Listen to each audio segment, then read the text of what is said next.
Hello, हाय। बज रहे हैं शाम के 5:30। अभी मैं एक फंक्शन से लौट के आई, अभी चेंज करके मैं बैठी थी तो वहाँ पे कुछ गॉसिप्स हो रही थी, तो वो मेरे दिमाग को थोड़ी सी क्लिक की, तो मैंने सोचा आज इसी टॉपिक पे बात करते हैं।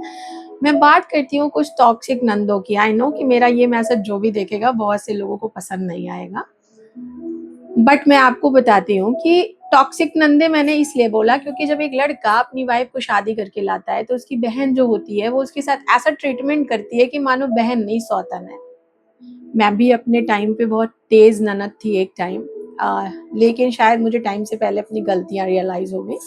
तो मुझे ऐसा लगता है कि आपको भी कर लेनी चाहिए। होता क्या है कि जब भाई अपनी वाइफ को लेके आता है तो जो लड़की होती है ना वो इनसिक्योर हो जाती है कि मेरा भाई मेरी भाई भाभी के पीछे भाग रहा है, सब कुछ कर रहा है, उसको मूवीज दिखा रहा है, आउटिंग करा रहा है, शॉपिंग करा रहा है।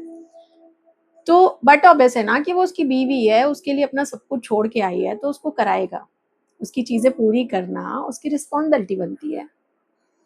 वो उसकी हर एक चीज के लिए रिस्पॉन्सिबल है। वो अगर आपका भाई है तो वो उसका पति भी है ना। आप तो अपने माँ बाप के पास है, अपने भाई के पास है, लेकिन वो अपना सब कुछ छोड़ के आई है सिर्फ आपके भाई के लिए। होता क्या है फिर धीरे धीरे इस चीज की जेलसी उस ननद को होने लगती है और वो उसका जो टॉक्सिक और घटिया दिमाग होता है वो भाई भाभी में मिसअंडरस्टैंडिंग कराने लगता है। दोनों में मारपीट झगड़े लड़ाई कराने लगता है। और इसमें मैं उसकी माँ की भी गलती देती हूँ जो अपनी बेटी को कभी ये नहीं समझाती कि तुम्हारा भाई अपनी पत्नी को लाया, अगर उसके लिए नहीं करेगा तो किसके लिए करेगा। मैंने अधिकतर देखा है बहुत सी औरतें नौकरी करती हैं, अपना बच्चा अपनी भाभी के भरोसे छोड़ देती हैं, उसी भाभी के भरोसे जिसको वो रोज मार खिलवा रही है, गाली खिलवा रही है, उसका सारा फेस्टिवल खराब कर रही है। कोई फेस्टिवल उसके रहते ऐसा नहीं होता जिसमें वो रो नहीं रही है। जो उसके बच्चे हैं ना वो ये सब देख रहे हैं, और तुम ये भूल रही हो कि कल को उसके बच्चे जब बड़े हो जाएंगे तो शायद तुम्हारा भाई तुम्हें एक बार मायके में आना अलाउ कर दे, लेकिन जो तुम्हारे भतीजी भतीजे हैं ना वो तुम्हारा उस घर में पैर रखना बंद करा देंगे, क्योंकि तुम्हारे माँ बाप तो एक टाइम बाद निकल लेंगे, है ना। फिर तुम्हारा कोई सपोर्ट नहीं करेगा। लेकिन वो बच्चे अपनी माँ को जिस ट्रॉमा से गुजरते देखे हैं, जैसे रोते देखे हैं, अपने फादर का जो रवैया देखे हैं अपने माँ के प्रति, एक टाइम बाद वो अपने फादर से भी नफरत करेंगे और अपनी बुआ से भी नफरत करेंगे। इन लड़कियों की बेसिक प्रॉब्लम ये है कि इनको स्पेस नाम की चीज समझ नहीं आती। पूरे पूरे दिन मायके में पड़ी रहती हैं, शादी के बाद भी जॉब भी करेंगी, वहीं से करेंगी। भाभी उनके बच्चों की सुसु पॉटी कर रही है, उनके बच्चों को संभाल रही है, उनका टिफिन बना के दे रही है, और इतनी चौड़ी होके बोलेंगी कि मेरी भाभी तो मेरे लिए कुछ करती ही नहीं है।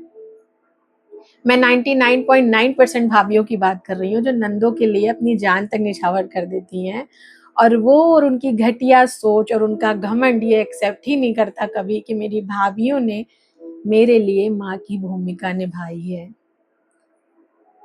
तो मैं आप सभी से रिक्वेस्ट करना चाहती हूँ कि प्लीज अगर आज भी आप एक टॉक्सिक ननद हो रही हो और अपनी भाभीियों की लाइफ हेल कर रही हो, बर्बाद कर रही हो, तो मैं आपको बता रही हूँ कि आप एक दोस्त भी हो सकती हो, एक अच्छी बहन भी हो सकती हो। जैसे तुम्हारा भाई से रिश्ता है वैसे भाभी से भी हो सकता है। प्लीज चीजों को समझने की कोशिश करो कि तुम्हारे पास तुम्हारा पूरा परिवार है, उसके पास सिर्फ उसका पति है। और कल को जब तुम ससुराल जाओगी और तुम्हारे साथ यही सेम रवैया होगा और तुम्हारे माँ बाप इस दुनिया में नहीं होंगे, तो पहला फोन तुम उसी भाभी को करोगी कि भाभी आज मेरे साथ बुरा हुआ। बहुत सी भाभियाँ बहुत अच्छी होती हैं जो इतना होने के बाद भी तुम्हारे ससुराल में डट के खड़ी रहती हैं कि मैंने अपनी लड़की दी है, हाथ उठाने की इजाज़त नहीं। लेकिन बहुत सी भाभियाँ तुमको मरने को छोड़ देती हैं क्योंकि तुम्हारे कर्म ऐसे होते हैं। तो तुम्हें कौन सी वाली भाभी चाहिए ये तुम्हारे कर्मों पर डिपेंड करता है।